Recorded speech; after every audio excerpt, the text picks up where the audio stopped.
Hello, how is everyone? I hope everyone's doing well.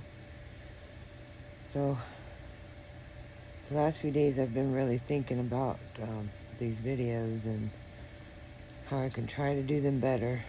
And honestly, I'm just not a professional. This is my first time ever speaking, and I'm not just talking about stories, I'm talking about my life, so it's very personal, and it's difficult to talk about. Sometimes I feel like I need to give more detail just so that you can understand, the situations that I was in, to,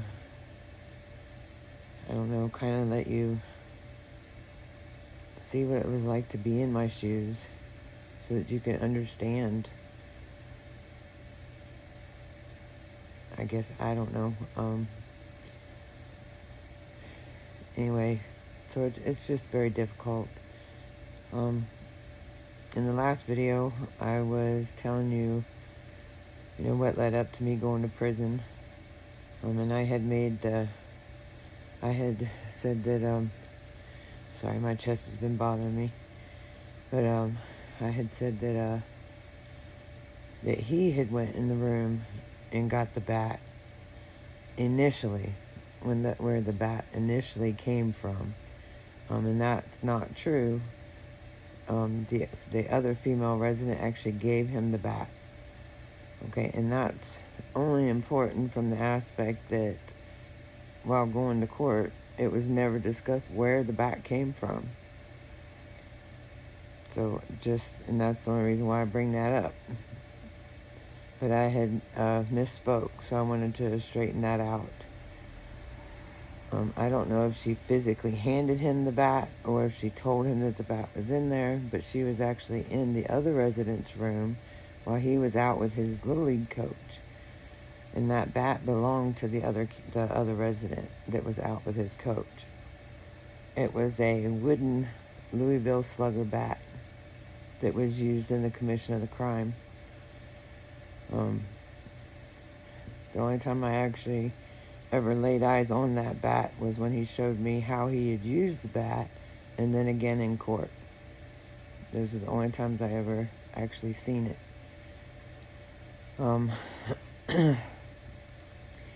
So we are up to the point where my dad actually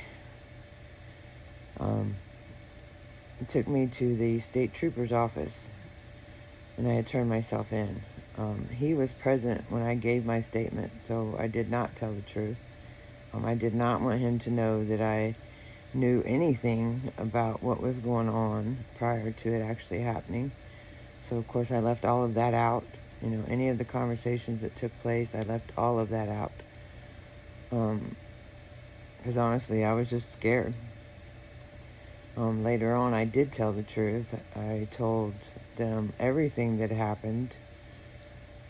All the conversations that took place, that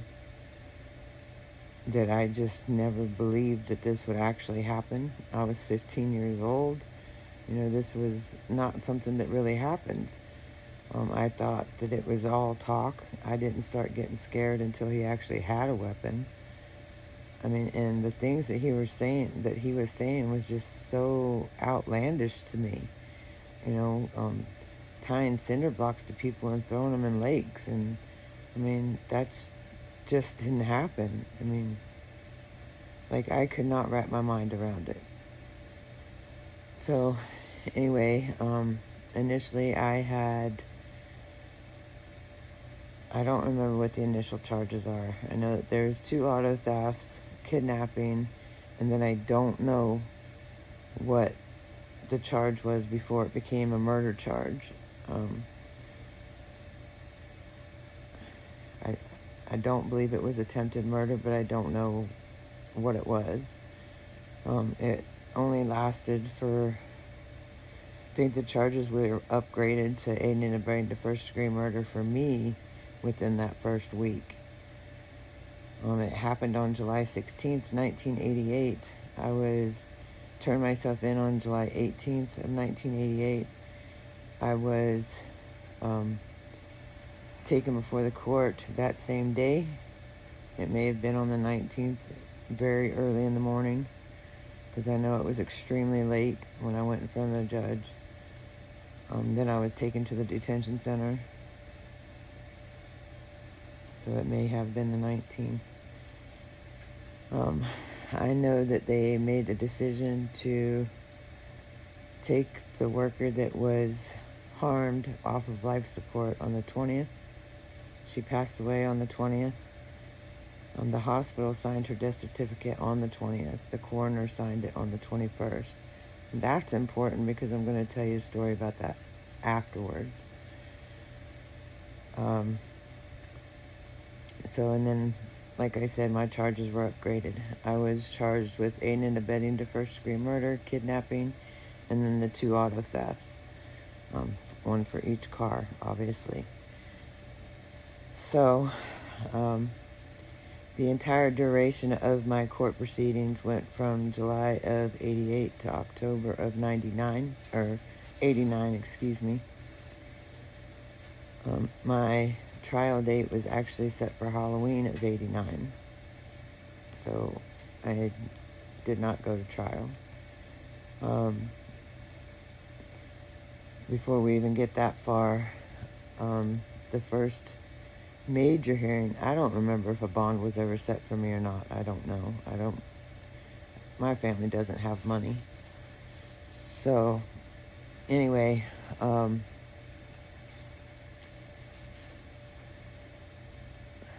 okay, for a capital case, any kind of capital case, when you're given public defenders, they assign you 2. So I had a grandfather and his grandson. For the grandson, I was his very first murder case ever. He had never had a murder case before.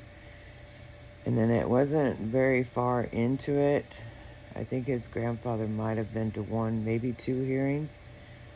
And then I don't know if I think he retired. And then they assigned another public defender to me. That public defender did not care for me at all. Like, he wanted nothing to do with the case.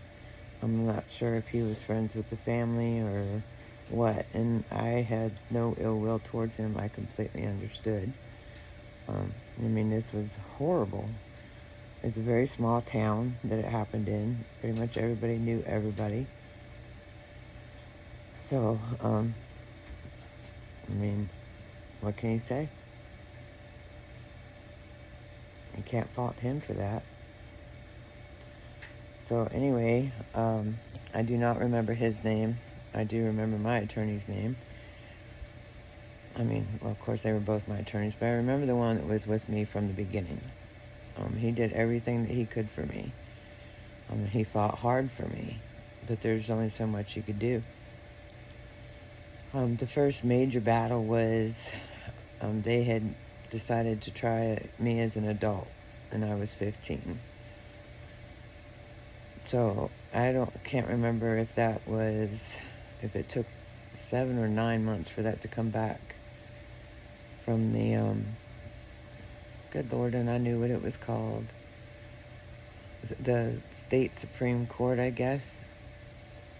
And the higher court, because it would have went to them. And they upheld the decision to try me as an adult.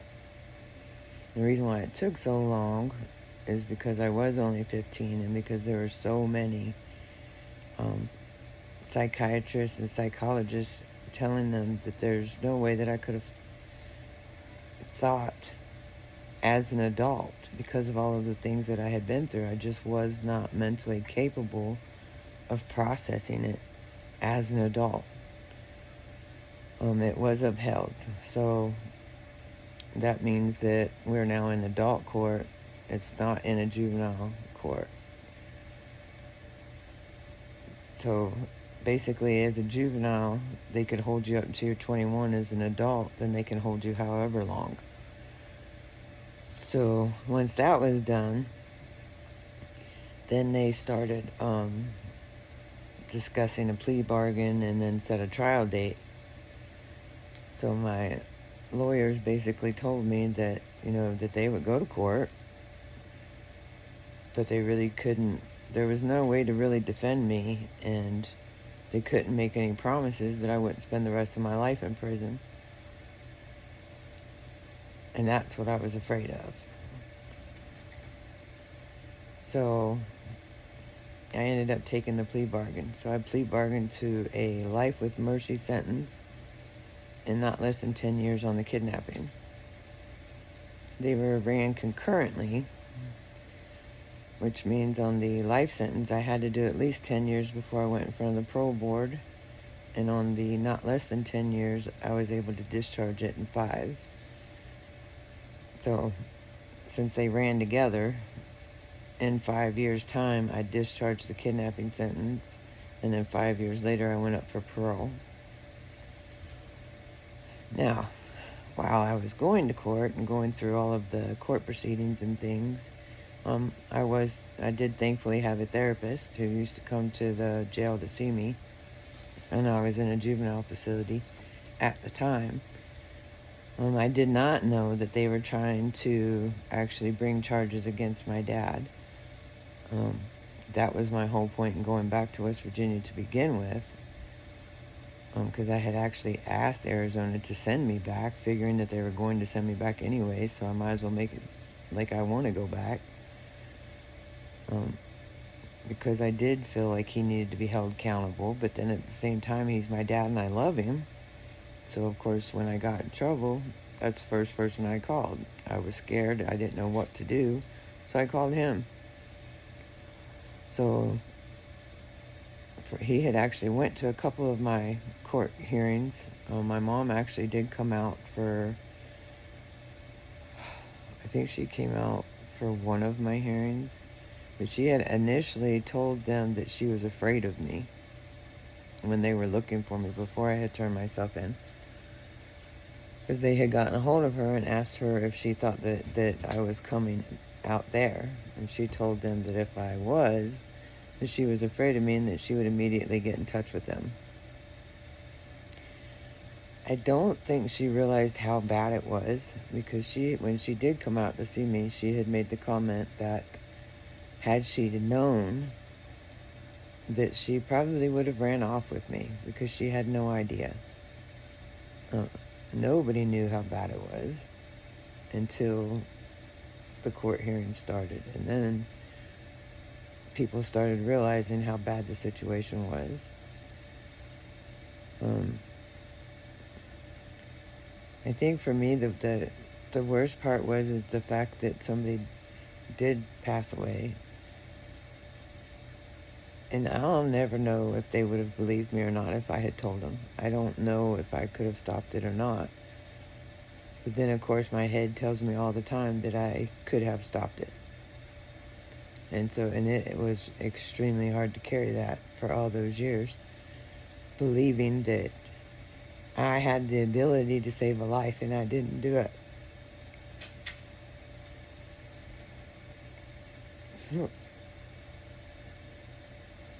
Whether or not that's true or not, I don't know. And I'll never know.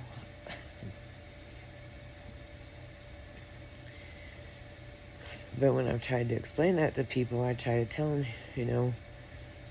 even though her blood's not on my hands because I'm not the one who killed her, her blood will always be on my conscience.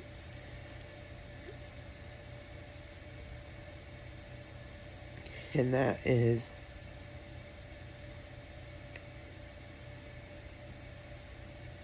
a lot. That's a lot for a person to carry.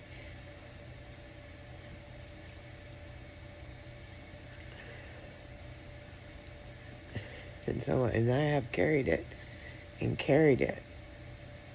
for a long time.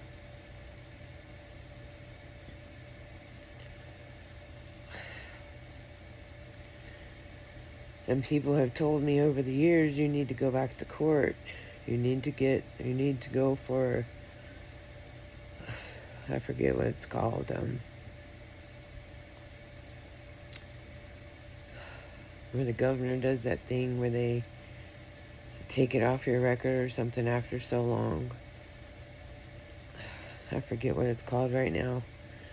But anyway, people have told me that I needed to do that.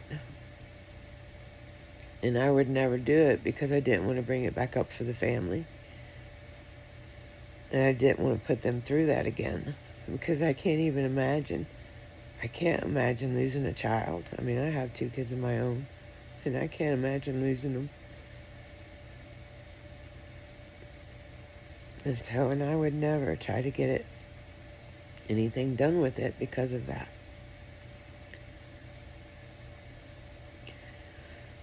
When it came to my plea bargain, though, the family signed it. The other victim signed it. Then the judge and the prosecuting attorney, everybody signed it. And when I went up for parole, nobody came to the parole hearing to try to stop me from making parole. And I actually made parole first time up. And I was shocked. I was not expecting it. Because that's pretty much unheard of. But the parole board had said that I had never really had a chance at life. And that they felt like I deserved a second chance. And so they granted me my parole first time up. So after 10.5 years of being in prison, I made parole.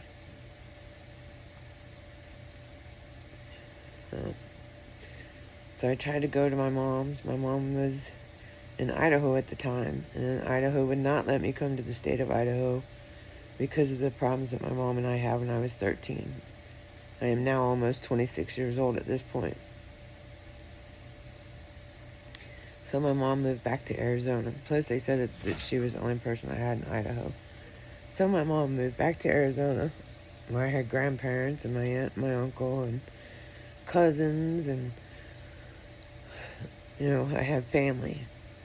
And then Arizona said no because of all the problems that we had before. So I ended up getting married. And I got married to somebody that I actually met in prison. And that is a whole nother story. So, and we actually got married there at the prison.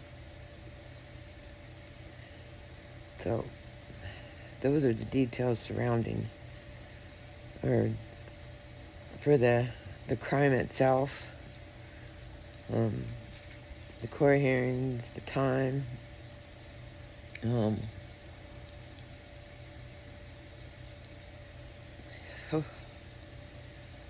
So, but I want to talk about some other stuff that happened during that time. Like I said, I before I was sentenced and sent to the juvenile prison, before the day I turned 18, I went to the adult prison. But while I was in the juvenile detention center, before I was actually sentenced, I had one of the best therapists ever. I did not know that they were trying to bring charges against my dad. But the lady that I was seeing then had me talk about things that I had never talked about with anybody. I mean, she listened, and she really, really cared. The people that were there at that detention center, I mean, they were like family. I mean, this was like a safe space for me. As afraid as I was, and I was having these horrible nightmares, and I couldn't flush the toilet at night still. I mean, then that followed me for a very long time. I would actually put like a towel or something, because our cells at the juvenile detention center, it was just a square room with a metal bed, and then it had like a real thin mattress on it, and then we had a porcelain sink, and then a porcelain toilet that came out of the wall. And if I had to use the bathroom at night, I would actually cover the toilet with a towel because I was too afraid to flush the toilet. And then once morning came and the sun was up, then I could flush the toilet. It wasn't a big deal. But I wasn't able to flush the toilet at night. So, and we had a cook there. This cook, he was just an amazing person. I mean, the people that were placed in my life during this entire time period were what kept me going.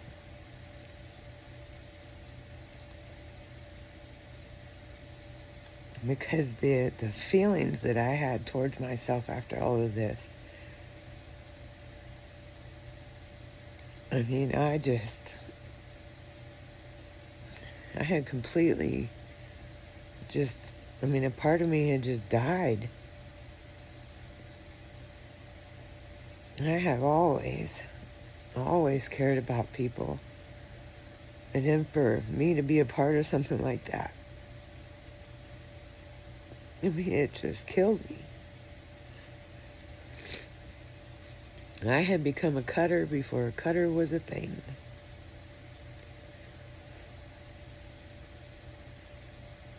Like, a cutter wasn't a thing. They thought that it was for attention. Back then, you're just trying to get attention. No, I was never trying to get attention. I was trying to make the pain go away.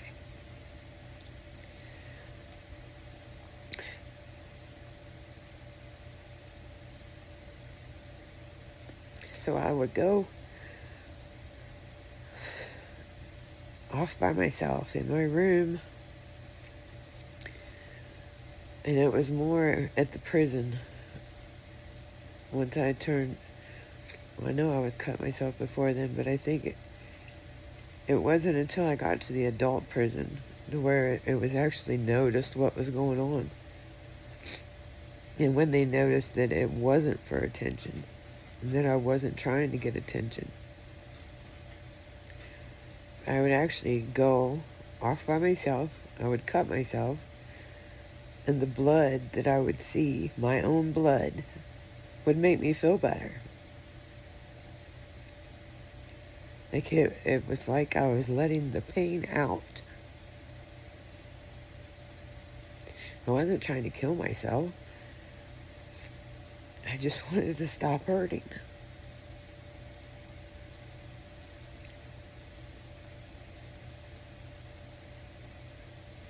And the last time I ever cut myself,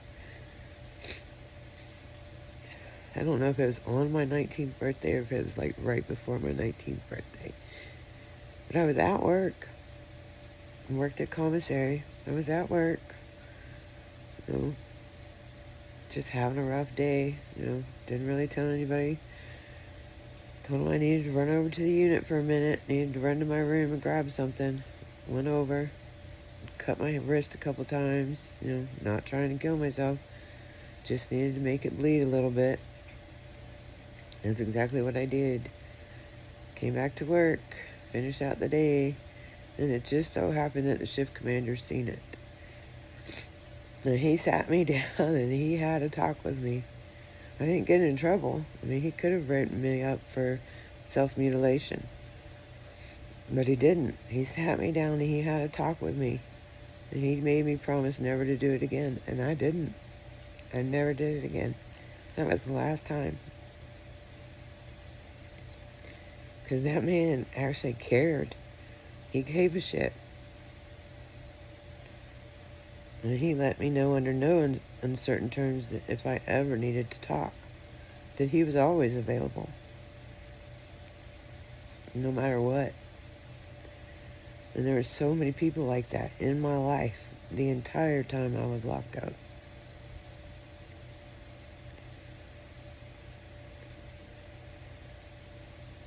I was so fortunate. I mean, I can't even begin to explain to you how fortunate I was. I was blessed. No matter how hard it was at times, I was never alone.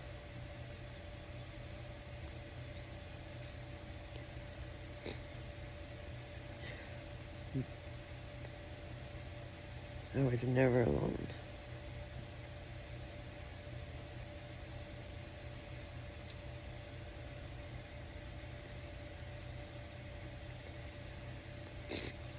Yeah. See, and this is why I like to keep my emotions separated. I am not one of these people that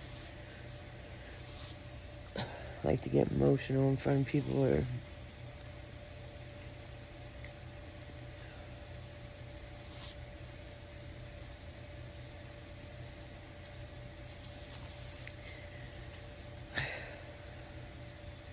this is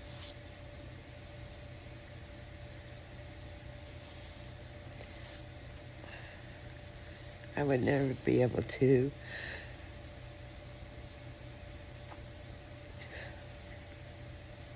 explain to you, describe to you what it's like to carry that type of weight. And so I tell people all the time, you don't ever want to carry the weight of taking somebody's life.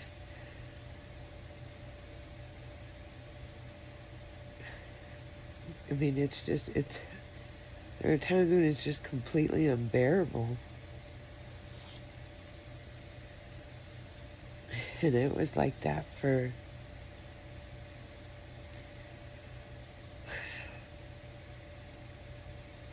God, I don't know, 20 years, a good 20 years after I got out. If not longer. Actually, it was probably longer. Now, here's what I wanted to tell you. And actually, there's a couple things. One, you'll probably think I'm absolutely insane. So, okay, I got married before I got out. That was the only way I was able to get out. So I wasn't able to go home to my mother, but I was able to marry somebody I met in prison and paroled to a state I'd never been. And I didn't understand it then and still don't really understand it. Matter of fact, a lot of people felt like that was kind of a setup. Because a lot of the guards that were at that prison, I still am in touch with. And I got out in 99, so that was 24 years ago. So, and I still talk to these people. One of them I actually was so close to. I mean, he's like a dad to me. He's the only dad I ever had. And he passed away 7 years ago. I mean, and I was absolutely devastated. Him and my grandfather passed away the same year. He actually passed away on my grandfather's birthday. And then my grandfather passed away 10 days after his birthday in the same year.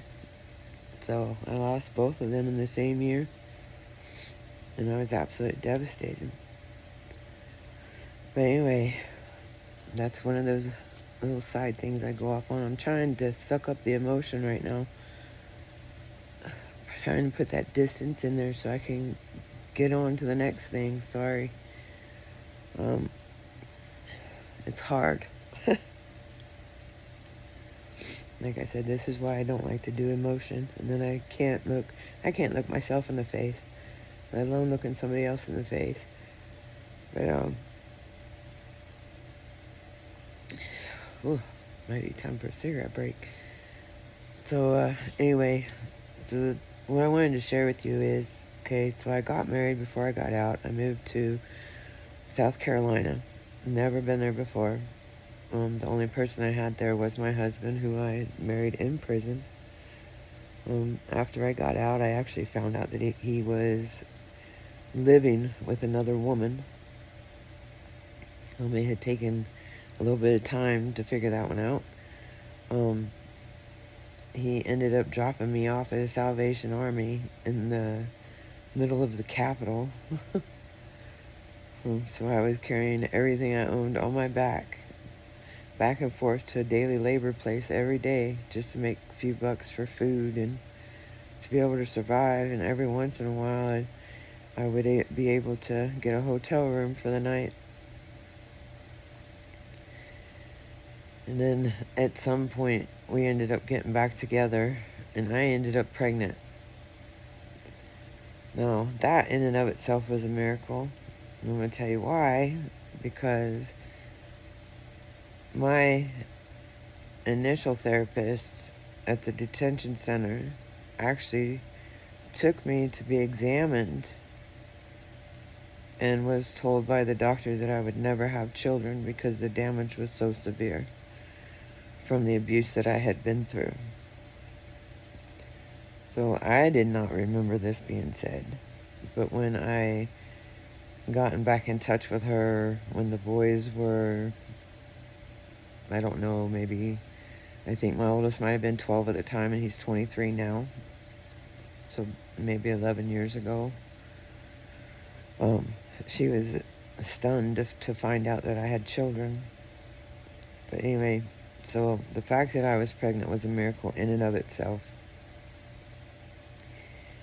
Okay, but then my due date was July 14th. So that was 2 days before the crime had been committed. And this is 12 years later. So the whole time that I'm carrying my son, I am praying to God that I do not have him on the 16th, the 18th, the 20th, or the 21st. The whole time. Please, God, do not let me have my son on any of those days. So the 14th comes and goes, and the 15th comes and goes, and the 16th comes and goes, and the 17th, and the 18th, and the 19th, and the 20th comes. So at, was it 6:05 that night? 6:30 that night, they did a C-section, and I had my son on July 20th, which was the day that she passed away. So, and remember that I told you about her death certificate. The hospital signed her death certificate on July 20th, and the coroner signed her death certificate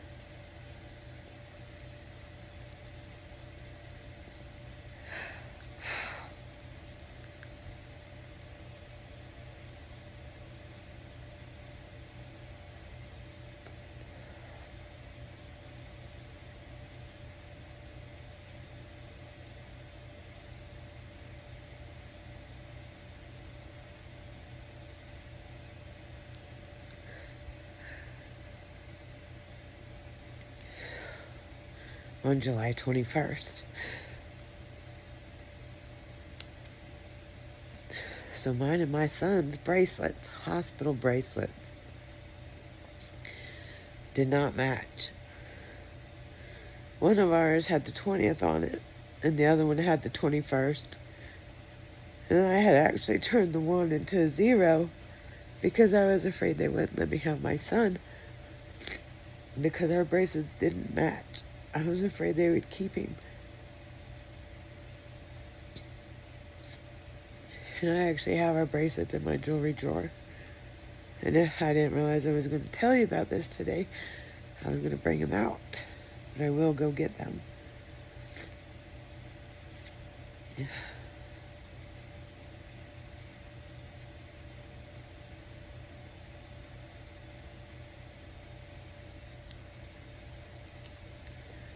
Now, it was years past before I realized the significance of this, because the only thing that hit me at the time was the fear that they were going to take my son from me.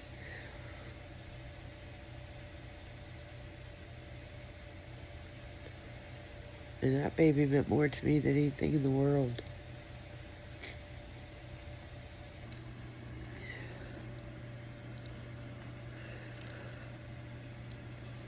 So I'm going to show you these bracelets real quick. Hopefully you can see them because they are extremely faded. So this one is mine. And you can see where it said 21, and then I turned it into a 0. And he was actually born at 6:20, not 6:30. But it is 23 years old.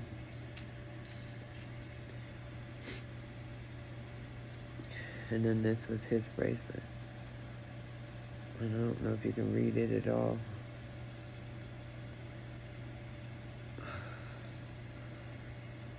Okay, so...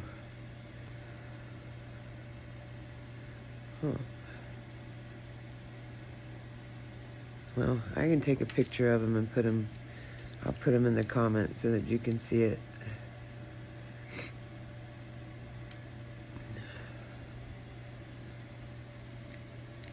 So...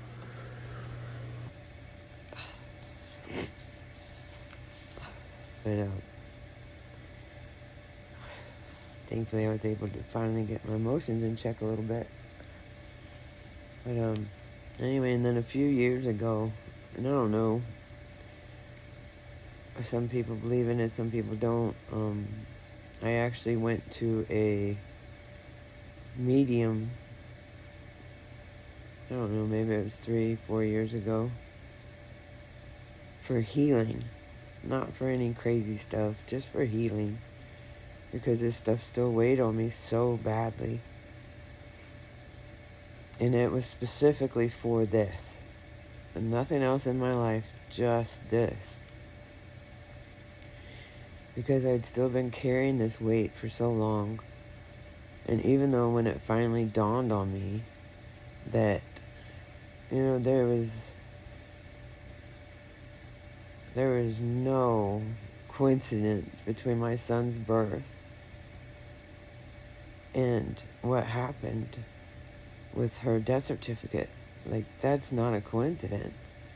Like, there's 365 days in the year, and you're going to tell me that the same 2 dates are on her death certificate, and then 12 years to the day my son is born, a son that I was never supposed to have.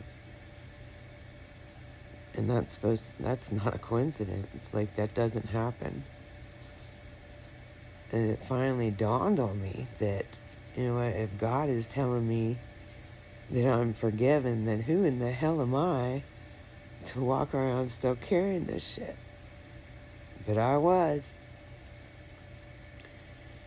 And I kept carrying it.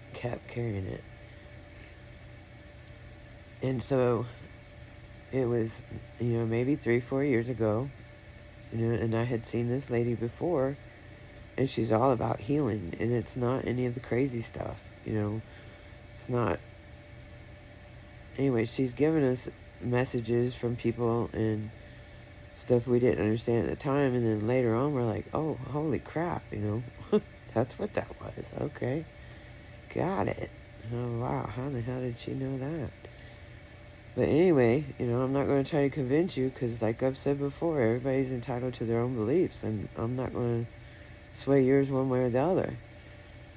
My intention was for healing, and that's exactly what I went for. And it's funny, because I had went to a group reading prior to that, and she had, when it was come to me, she was like, I have a younger lady that is coming through for you. And instead of going on like she did with everybody else, she was like, do you want to hear from her? And then she just dropped it. And at the time, I didn't really put 2 and 2 together until later, but when I had went back to her to see her specifically for this person, she was like, she's tried to come through and talk to you before. You know, she has been trying to let you know that she knows that you did everything you possibly could. There's nothing more that you could have done, and you need to let it go. You know, you were 15 years old. You were a child. And then I had said something about my son, and she said that that was her gift.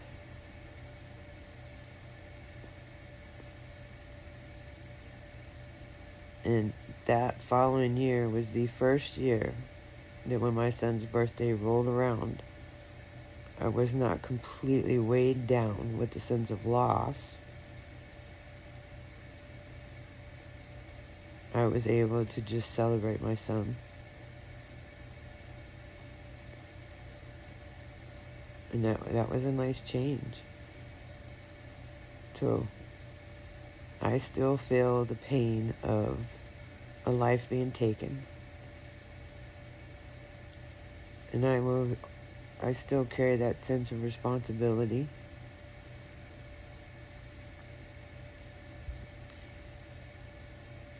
But I don't carry that crushing weight like I did. I wish to God I could change things. I wish I could go back and change it. But I can't. None of us can. If I could, I would have done it a long time ago. I would have switched places with her in a heartbeat. But I couldn't then, and I can't now.